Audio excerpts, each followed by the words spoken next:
Our guest was the first in his family to go to college in private industry. He's been a partner in a Knoxville architecture firm. He served in his current position in Knox County since 2002, and we welcome Mayor Mike Ragsdale. Thanks for being here. John, it's a pleasure to be with you. We appreciate that. We'll get to a lot of issues, but I'm going to introduce our panelists this morning. On the end there is Jack McElroy. He is the editor at the News Sentinel. Thanks for being here, Jack. Good morning. Susan Williams is in the middle. She runs a PR firm in town, and she also leans a little bit to the right politically. Good morning. Dennis Francis leans a little left, and he is a local attorney in town. Thank you guys for being here. Glad to be here. All right, Mayor, let's start off with some of the news that broke this week on Cynthia Finch and the settlement. Looking back, because most of our viewers are probably familiar with the stories about her and her role in your administration as the Community Services Director, are there any things that you would have done differently, 20/20 hindsight? Well, hindsight's obviously a great view. I guess if we were to look back on any point in someone's career, there's things you would do differently. But one thing that we couldn't do that came to our attention very quickly is you can't withhold someone's salary after they've earned it. So that's why we had to settle that case, and we're delighted to do so. And any other specific things about her or her role in your administration that you're disappointed about or that you would change? Well, I'm more of an optimist than I'm a pessimist, so let's talk about the things that I'm excited that she was able to help us with. We have a network of senior centers in this town, our Veterans Memorial she worked very hard on, our Veterans Nursing Home, so I appreciate her contributions to Knox County. Have you talked to her recently? Or? I have not. Okay. You still have an audit pending on that, do you not, Mayor? And what's the status of that? Well, I'm not sure, but I think when you begin to look at audits of Knox County between the News Sentinel and BIR, you've probably explored every piece of paper we've ever had. So if anything surprising comes out of the audit, I will be surprised as well. Okay.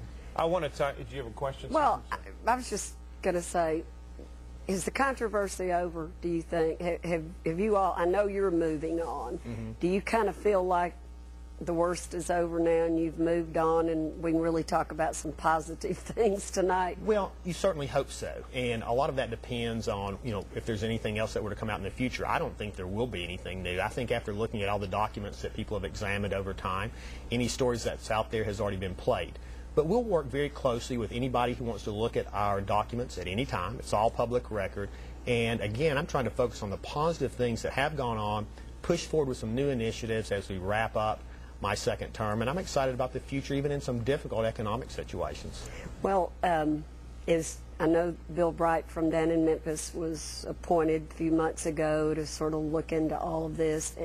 Have you been, I assume you've been interviewed by him? I have not. You have not? Well, that's interesting. That's interesting. It is. It is. Do you expect you will be? I have no idea. Okay. Well, let's talk. It has been a tumultuous year for you and your administration, especially when you talk about your relationship with County Commission. Right now, how would you rate it? And going forward, do you think it will be less rocky and that we'll see a much more back and forth that's in a positive way between you and the County Commission? Well, one thing I've learned is that government works best when its officials are elected, not appointed. And when you go back to my first term, we dealt completely with elected officials. Things worked well. The beginning of my second term, when we had elected officials, things worked very well. And it really shows why things don't work in foreign dictatorships. When you have people who are appointed, they haven't earned the people's trust, many of whom lost elections and were appointed to positions.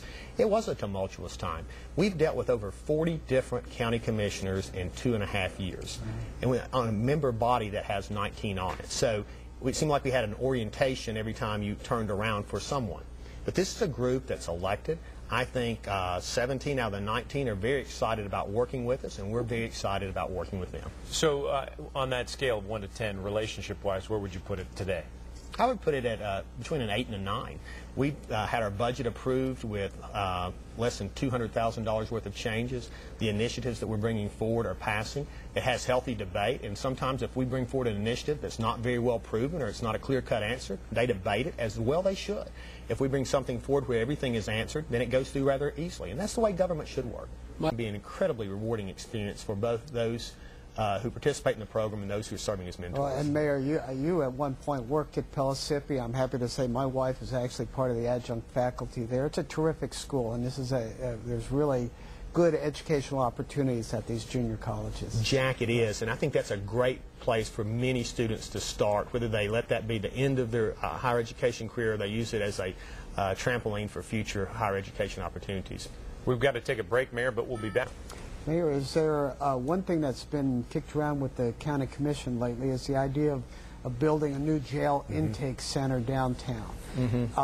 Is that something that's feasible at this time? Can it move ahead, or what do you think about that proposal? And the feasibility study is what, $500,000 just to... Question is, do you even do a feasibility study if it's not something that that could happen? Well, spending that kind of money on a feasibility study I don't think is a good idea in this point in time. When we moved the intake center to Maloneyville Road years ago, that was an incredibly bad idea to transport people from one end of your community completely to the other. That was ill-conceived and poorly thought out. To his credit, Sheriff Jones and Chief Owen are looking at ways that they can restructure that. They're looking at a lot of different options.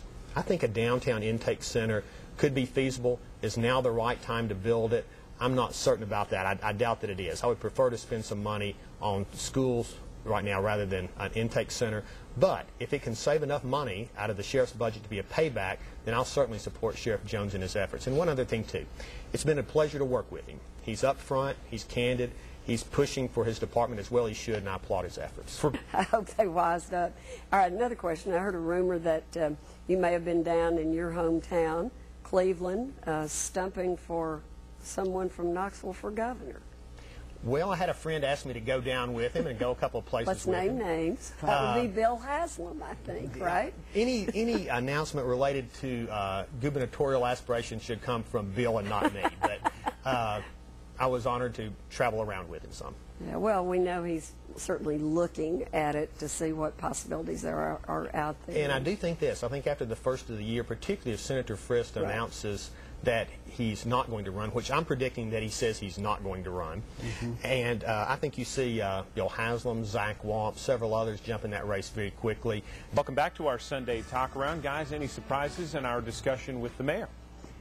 Well, I was surprised that he hadn't been interviewed by Bill Bright when I asked him about that, because that, you know, he's been in our midst, sort of, you know, somewhere in our midst that we've heard at least for several months. I think he has weathered the storm, though. I get the You're talking feeling, about the mayor? The mayor. I think the mayor has weathered the storm, and as he indicates, you never know when something else will flare up or something may.